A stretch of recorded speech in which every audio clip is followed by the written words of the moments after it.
guys, what's up? Brian Dossie here, and this one's actually going to be a short one, but I'm going to walk you through how we got these last two seller-financed multifamily properties. I've gotten a ton of questions on these. Hey, how did you negotiate it? Are they in really bad shape? How much work do they need? Why did they want to seller finance? All valid questions. So really what we've been doing, you guys have to have a decision matrix for if you're going to buy a property or not. Jay Scott, who I've talked about before, actually has I've heard hilarious stories about his matrix of, a deal not working by something, piddly, like a couple $100, and Jay saying, nope, not a deal, sorry, can't buy it, it doesn't work for my numbers. And that's really how we have to treat our formulas, because otherwise we're going to kind of let the emotions get to us of, bidding wars, all that good stuff. So on these two multifamilies, we went out, met with the owners, made an offer that worked for us, and said, hey, here's what we can do. Both sellers came back and said, yeah, no, I need more.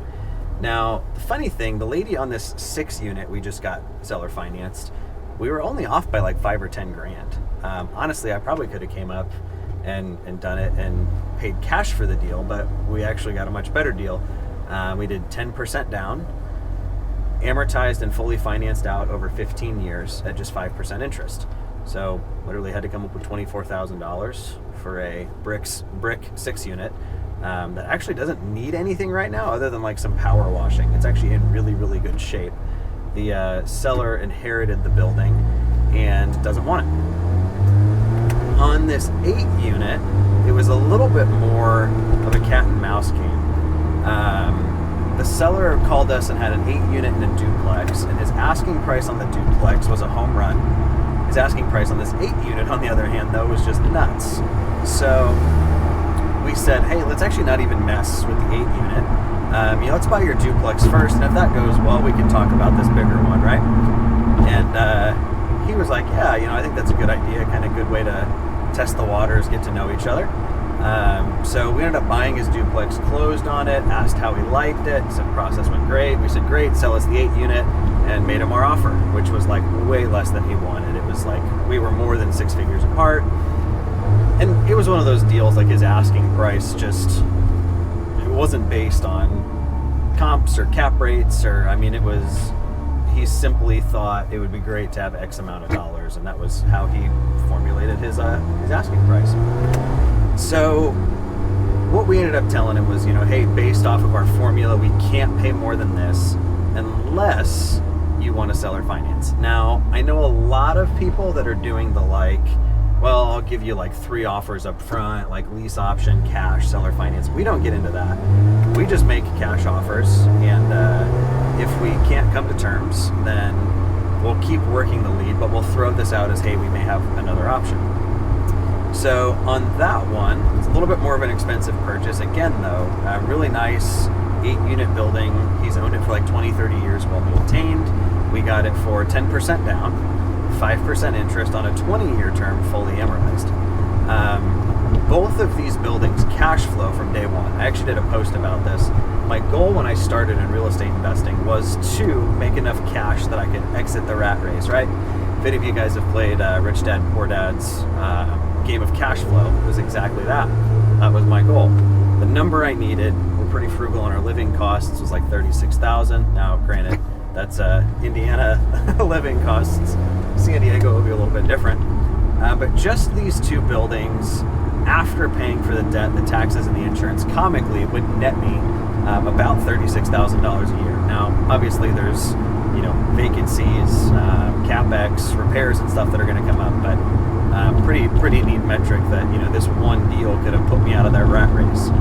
So to close these 2 properties, we only ended up needing right at like $60,000. Now, neat thing is, because we keep the best and we're wholesaling off the rest, we have enough just in wholesale deals that we could fund this out of our business account and have had the business, pay for it, even though it is technically our money would be spending. But what we did instead, we actually went and got seconds with some of our private lenders. So these are actually fully financed and still hitting those cash flow numbers we mentioned. So the the 8-unit after payment and everything is still going to cash flow $1,500-$1,600 a month.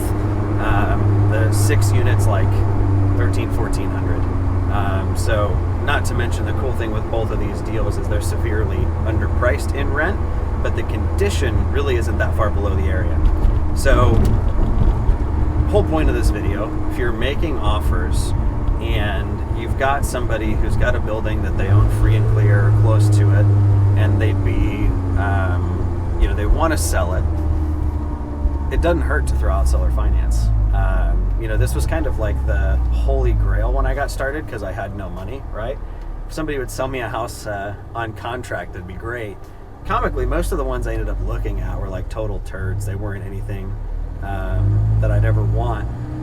But we were able to get these 2 really, really nice multifamily that, quite frankly, we've already got our long-term debt in place. So I don't have to worry about the refi. I mean, we will pay off our seconds. But long-term debt at 5% interest is already in place. Only had to do 10% down. These deals are both 10 caps from day one.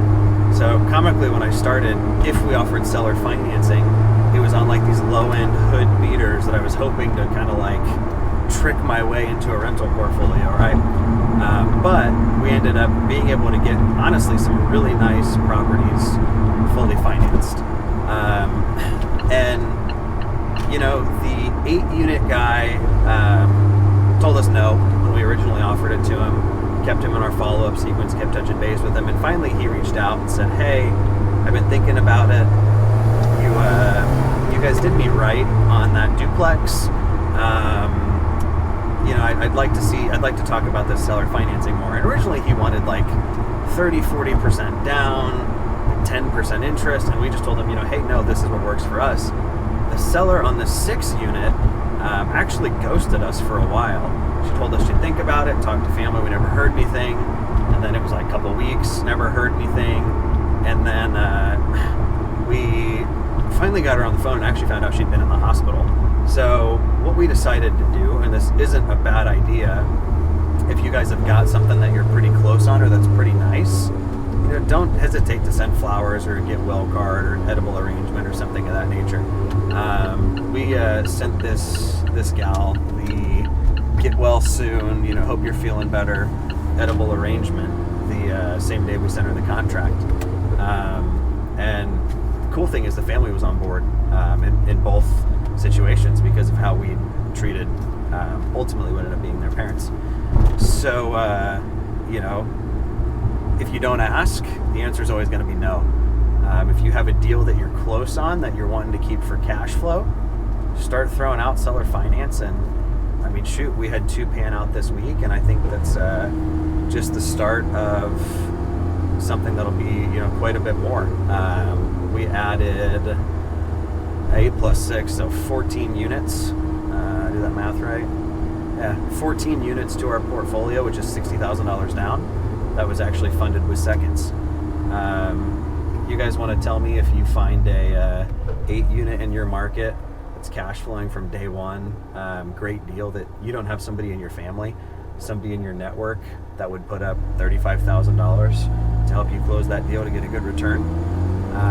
So that's what we've been up to. It's how we got these 2 done.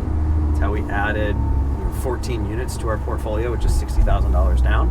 And I'll do the math and title the video properly for what the exact dollar amount was. But hope that adds value. Hope you guys are having an awesome week. Talk to you soon.